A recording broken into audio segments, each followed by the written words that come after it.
داستان از 6 میلیون سال پیش شروع میشه. در این موقع ایپ‌ها که به فارسی میگن کپی یا همون میمون ها هستن به دو شاخه تقسیم شدن و این جدایی 3 میلیون و 200 هزار سال بعد به تولد اولین هومو منجر شد. هومو اولین جهش به طرف انسان شدنه. خب یکم بریم جلوتر. خیلی ها فکر میکنن که همیشه انسان ها شبیه ما بودن، اما اصلا اینجوری نبوده. بعد از تولد اولین هومو که 2 میلیون و 800 هزار سال پیش بوده تا 200 هزار سال پیش هوموها به تدریج تکامل پیدا کردن تا رسیدن به انسان خردمند که در اصل ماییم. وقتی انسان خردمند که ما باشیم به دنیا اومد، دانشمندان معتقدند که 6 انسان دیگه در زمین زندگی میکردن. معروف ترینشون هومو ایرکتس که همون انسان راست قامته. هومو ایرکتس ها 2 میلیون سال پیش به وجود اومدن و اولین انسانی بودن که نخاشون صاف بوده. اما ما که هومو سیپین هستیم فقط 200 هزار سال پیش به دنیا اومدیم. در هر صورت همه انسانهایی که روی کره زمین زندگی میکردن منقرض شدن به جز ما و دانشمندان نمیتونن متوجه بشن که چرا اونها منقرض شدن. بعضیا میگن که عقل هومو سیپین باعث شد که ما قوی‌تر از بقیه باشیم و اونا رو از بین ببریم. دونه از اون 6 نوع ناندرتال ها بودن که ژنشون در ما وجود داره و معلومه که با انسان ها آموزش داشتن. بعضی از دانشمندان معتقدند که عقل پایین انسان‌های دیگه باعث انقراضشون شده، چون اونها برای شکار و زندگیشون نمیتونستن تصمیم‌های درست بگیرن. حالا برگردیم به 2.8 میلیون سال پیش که اولین انسان‌های امروزی به دنیا اومدن. اونها در همون زمان شروع کردن به ابزارسازی و با سنگ و چوب چیزایی میساختن که زندگیشون راحت‌تر باشه. این روش زندگی برای انسان‌ها 2 میلیون سال دوام داشت و پیشرفت دیگه‌ای نکردن. اونها حدوداً 800 هزار سال پیش فهمیدن که چجوری آتش رو کنترل کنن. آتش رو میشناختن ولی ازش فرار میکردن، ولی بعدش فهمیدن که میتونن آتش رو کنترل کنن و ازش استفاده کنن. آتش باعث شد که تغذیه انسان به یک باره بهتر شد و این تغذیه باعث شد که مغزش بیشتر به کار بیفته. آتش در زندگی اونها انقلابی رو پا کرد. هم روشنایی بهشون میداد، هم از سرما محافظتشون میکرد و هم تغذیه بهتری داشتن. آتش یه خوبی دیگر هم برای انسان‌ها داشت. دشمناشو فراری میداد چون همه حیوانات از آتش میترسن. انسان‌ها با همین روش حدود 300 هزار سال به صورت گروه زندگی می‌کردند که بیشتر مواقع هم سر غذا با هم درگیر می‌شدند. انسان‌ها در این موقع شروع کردن با هم ارتباط برقرار کنند. البته نه مثل الان با امیراتی، با نقاشی بر روی دیوار. دانشمندان میگن اگر یه بچه از اون دوران بیاری به این دوران نمیتونی بهش زبان یاد بدی چون مغزش کشش یادگیری زبان رو نداره. مغز انسان‌های هومو سیپین روز به روز بهتر میشد تا اینکه در 50 هزار سال پیش یک انقلاب برای نوآوری اتفاق افتاد.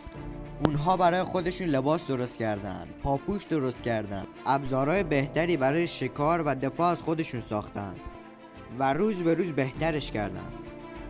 در این دوران زبونها شروع کردن به باز شدن و با تته پته با هم دیگه صحبت میکردن. در این سالها فکرشون رو به کار انداختن و تله ها و دام ها رو ساختن که شکارشون رو راحت‌تر به دست بیارن. وقتی تونستن که با هم ارتباط برقرار کنن، بزرگترها به جوونا رو یاد میدادن که چجوری بتونن زندگی کنن و چجوری زنده بمونن و همین یاد دادن ها باعث پیشرفت انسان ها شد. چون قبل از این یاد دادن زندگی به هم دیگه مثل حیوانات ژنتیکی بوده. مثلا بچه گربه ژنتیکی میدونه که باید چجوری زندگی کنه. برای همین حیوانات چیز جدیدی یاد نمیگیرن و همونی که تو خونشونه انجام میدن، مگر که استثناء باشه. همین که حرف زدن بین انسان ها رواج پیدا کرد، چون میتونستن حرف بزنن و به بچه هاشون چیز جدید یاد میدادن، سرعت پیشرفت رفت بالاتر. انسان های اون موقع شغلی نداشتن، تقریبا شغلشون این بوده که سعی کنن صبح تا شب زنده بمونن. کوچکترین غفلتی مرگ رو جلو چشاشون میاد. برای همین زنده موندن بود که اونها تمام گیاهان دور و برشون رو میشناختن. اونها میدونستن که چه گیاهی رو بخورن میمیرن. اونها میدونستن که مقابل هر حیوان درنده‌ای چجوری از خودشون دفاع کنن. بدنها به شدت ورزیده و قبرا. چاق بودن معنی نداره. مغز داره روز به روز بیشتر رشد میکنه. این زندگی ادامه داشت تا 12,000 سال پیش. در اون موقع یک انقلاب دیگه شد. انسان‌ها فهمیدن که چجوری بکارن و برداشت کنن. این خیلی مهم بود. این باعث شد که انسان‌ها برای سیر کردن شکم خودشون یک راه دیگه هم پیدا کنن و فقط شکار نکنن. ابزارهای مختلف برای کشاورزی اختراع شد. وقتی کشاورزی شروع شد، انسان‌ها مجبور شدن که یک جانشین باشن و در کنار کشت و کارشون مستقر بشن و همین باعث ایجاد شهرنشینی شد. کشاورزی و شهرنشینی یه مقداری آرامش انسان‌ها رو بیشتر کرد، چون اونا مجبور نبودن که هر روز برن شکار و با محصولات کشاورزی شکمشون رو سیر می‌کردن. باهوشتر شدن انسان‌ها باعث شد که اونها از همدیگه احساس خطر کنن و بین خودشون دیوار بکشن. هرچی کارشون منظم‌تر شد، پیشرفت بیشتر شد.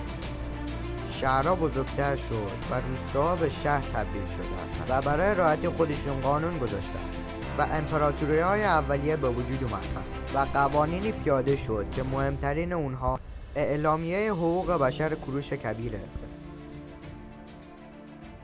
پیشرفت همینجوری ادامه داشت تا رسید به انقلاب علمی.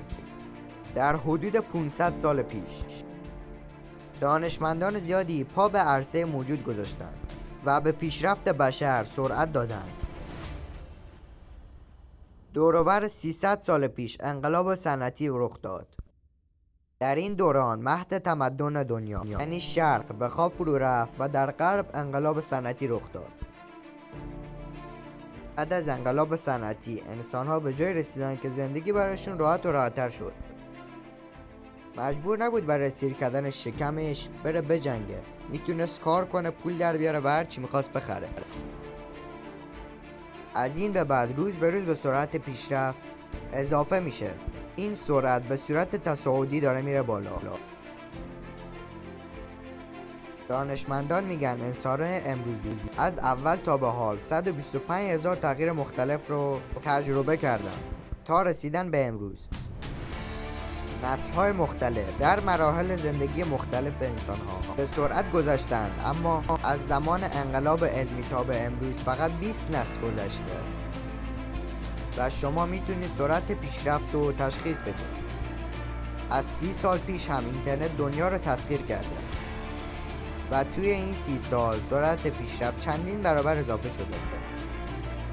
لطفاً اگه خوشتون اومد لایک ویدیو فراموش نشه و چنل رو هم ساب کنید. خدا نگهدار.